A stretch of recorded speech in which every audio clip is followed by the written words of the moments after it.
86,000 कोटींच्या थकबाकी प्रकरणी महाराष्ट्र राज्य कंत्राटदार महासंघ आक्रमक. 6 कंत्राटदारांच्या आत्महत्येला जबाबदार कोण? मिलिंद भोसले. शेवटी लढाई रस्त्यावरती उतरवून करावी लागेल. मंगेश आवळे. ठाणे. राज्यभरातील कंत्राटदारांनी कामे करूनही त्यांची 86,000 कोटींची थकबाकी राज्य शासनाने अदा केलेली नाही. त्यामुळे 6 कंत्राटदारांनी कर्जबाजारी होऊन आत्महत्या केली आहे.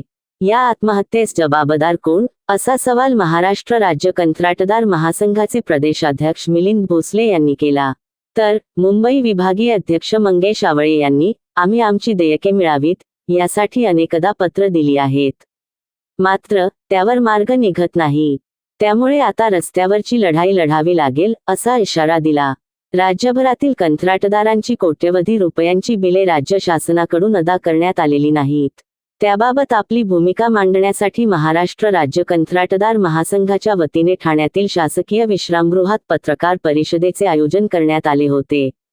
त्यावेळी कंत्राटदार महासंघाचे प्रदेशाध्यक्ष मिलिंद भोसले यांनी केला. तर मुंबई विभागीय अध्यक्ष मंगेश आवळे बोलत होते. यावेळी राजेश देशमुख, अनिल पाटील, अनिल नलावडे, कांतीलाल डुबल तोडकरी, समीर शेख, चेतन शिंदे आदी पदाधिकारी उपस्थित होते.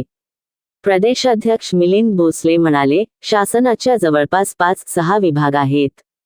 सार्वजनिक बांधकाम आहे, ग्रामविकास आहे, जलजीवन मिशन आहे, ट्रायबल एरिया आहे.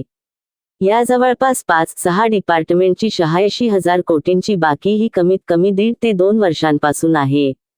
आणि ही बाकी एवढी मोठी प्रचंड असल्यामुळे राज्यातल्या सगळ्या रोजगाराला म्हणजेच कन्स्ट्रक्शनचा व्यवसाय हा शेतीनंतरचा सगळा मोठा व्यवसाय आहे. या व्यवसायाला घरघर लागली आहे. कारण हे गेल्या 1.5-2 वर्षांपासून देयकांची परिस्थिती अत्यंत बिकट आहे. या संदर्भात आम्ही वारंवार मुख्यमंत्र्यांना सुद्धा निवेदन दिलेलं आहे.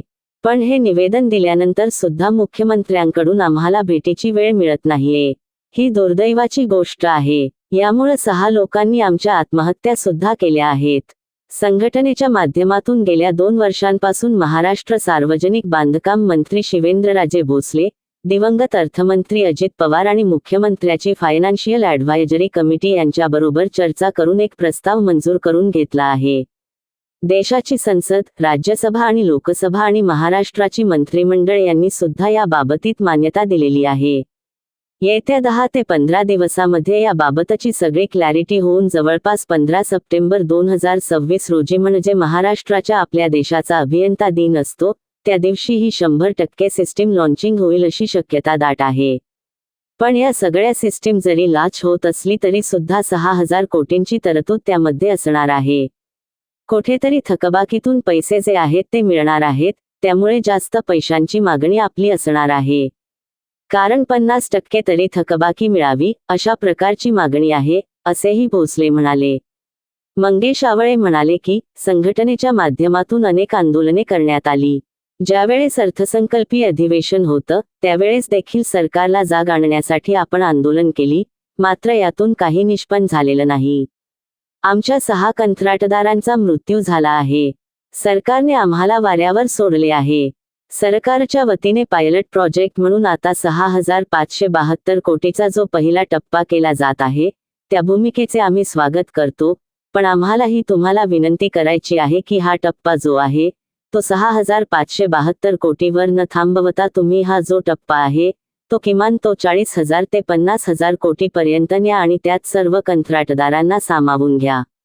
जर सरकार असे करू इच्छित नसेल तर मग ही शेवटी लढाई रस्त्यावरती उतरवून करावी लागेल, असा इशारा मंगेश आवळे यांनी दिला. राज्य सरकारच्या बाबतीमध्ये आम्ही आंदोलन केलं. आताच दिवंगत अजितदादांचंही सुद्धा नाव निघालं. त्यावेळेला आम्ही सांगितलं होतं की तिजोरी उघडी करा, आम्हाला लोकांना तुम्ही काहीतरी न्याय द्या. आणि वारंवार ह्या गोष्टीसाठी कंत्राटदार हा संघ राज्यभर आंदोलन करत होता. आणि त्याच्यामध्ये आमचे 6 दुर्दैवी कंत्राटदारांचाही मृत्यू झाला होता. आणि अशा परिस्थितीमध्ये ज्या वेळेला कंत्राटदारांचं पूर्ण घरदार, तुम्हाला सांगतो सोनं नाणं, बायका मुलांचे सगळे दागिने असतील, त्यांचे एफडी असतात, ह्या वाऱ्यावरती सोडलेले असताना सुद्धा जर सरकार ह्याच्याकडे बघत नसेल, आणि आता सरकारने एक नवीन प्लॅटफॉर्म आम्हाला ट्रेड्सच्या माध्यमातून उपलब्ध करून दिला. माझी शासनाकडे ही प्रमुख मागणी आहे की तुम्ही पायलट प्रोजेक्ट म्हणून आता 6,572 कोटीचा तुम्ही जो का पहिला टप्पा जो करताय, तर त्याची ही तरतूद फक्त आम्हाला एक प्रकारे वाटण्याची अक्षता लावू नका. आम्ही ह्या भूमिकेचं आपलं स्वागत करतो. पण आम्हाला ही तुम्हाला विनंती करायची आहे की हा टप्पा जो आहे तो 6,572 कोटीवरती न थांबवता तुम्ही हा जो टप्पा आहे आमच्या 86,000 कोटीच्या टप्प्याच्या अगेन्स्टमध्ये किमान तो 40,000 50,000 कोटीपर्यंत न्यावा.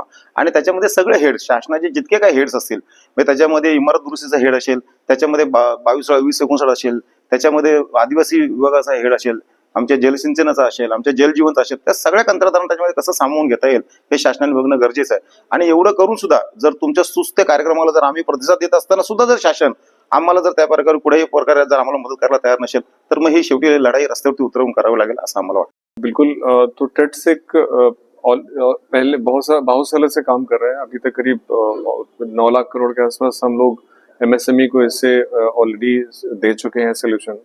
तो इसमें बहुत सिंपल सोल्यूशन है. एक डिजिटल रजिस्ट्रेशन का लिंक है, उसमें कोई रजिस्ट्रेशन फीस नहीं देनी है. तो कल हमने इसके लिए सबको एक्सप्लेन किया था.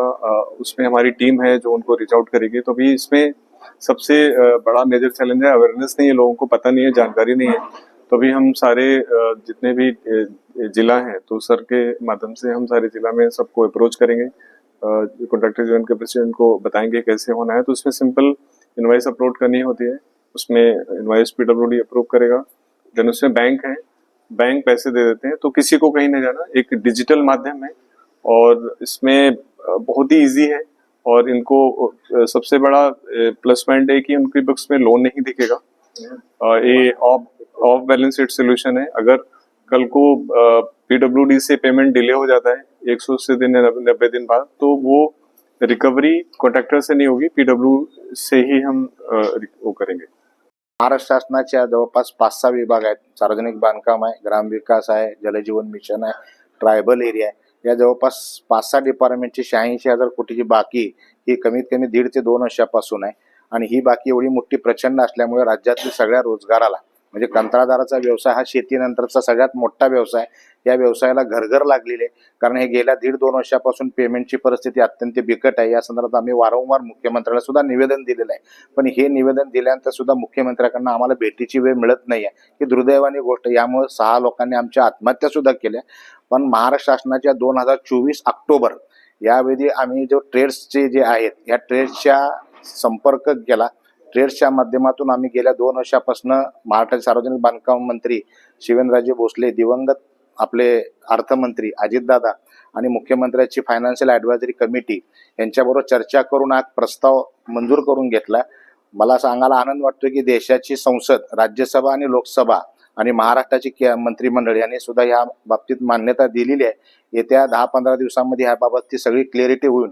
जवळपास 15 सप्टेंबर 2026 रोजी म्हणजे महाराष्ट्राच्या आपल्या देशाचा अभियंता दिन असतो, त्या दिवशी ही 100% सिस्टीम लॉन्चिंग होईल असे शक्यता दाट आहे.